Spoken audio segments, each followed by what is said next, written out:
In this video, we're going to talk about some of the common issues that come up and how to fix them when running your mobile bidding at a live event.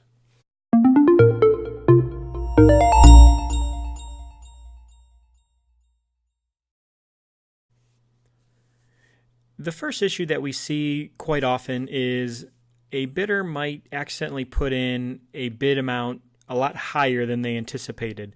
So if the current bid increment or the current bid must be $75, they might put in $7,500, not knowing that we already add the 0.00 to the bid. So when that happens, you can easily go in and remove a bid for a bidder. So what you do is you head over to the All Items page.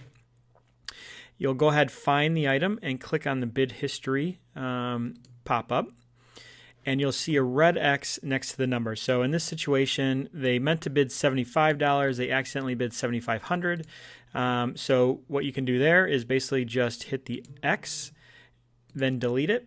And then that way it'll remove the bid. It'll notify the person that was just removed that, hey, we removed your bid, you're no longer the high bidder, and then it'll go ahead and remove the person that is now the high bidder and let them know that they are now currently back in first place with that bid. Another thing that we see quite often is maybe someone comes to the event and your bidding's going on and you want to close the item early because someone wants to just pay you like a buy it now price for an item. So to close an auction down and manually assign a winner, we did do this in another video, but we'll go ahead and show you again. So basically what you do is you come in and edit the item and you'll want to change it to view only. So this right here will close down that item so that no more bids will be allowed on it.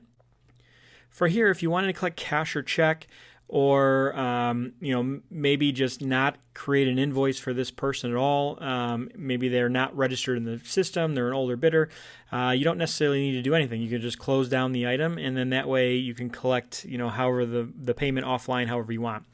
If they are in our system, you want to manually assign them a winner, you can go ahead click the assign winner trophy icon, and then come in here and put in the bidder name or number with the amount that they want to purchase it for, and then go ahead and hit assign winner, and that will go ahead, close this item down, mark it as sold, and create an invoice for that item.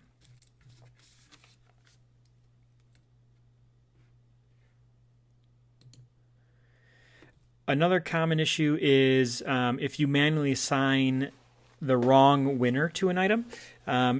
Removing the invoice is going to be the number one thing you want to do. So if you accidentally assign the wrong bidder number to an item, what you'll need to do is you'll come over to the invoices page.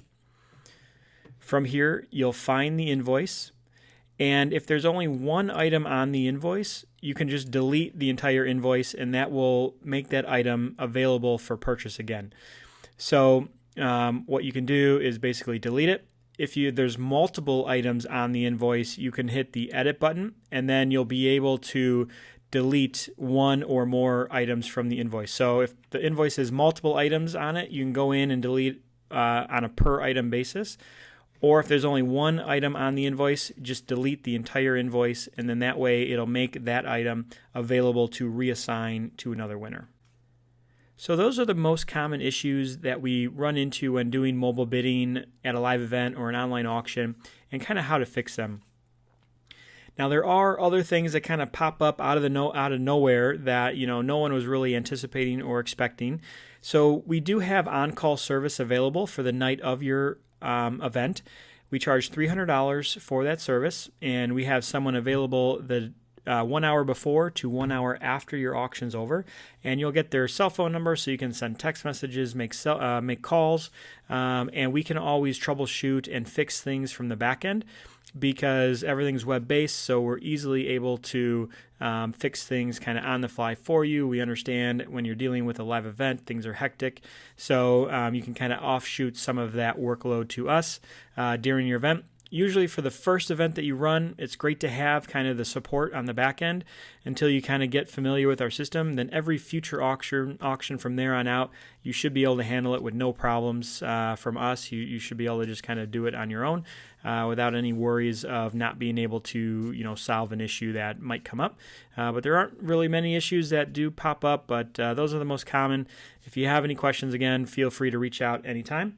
And we're going to go ahead and in the next video, we're going to just talk a little bit more about the on-call service and what's included.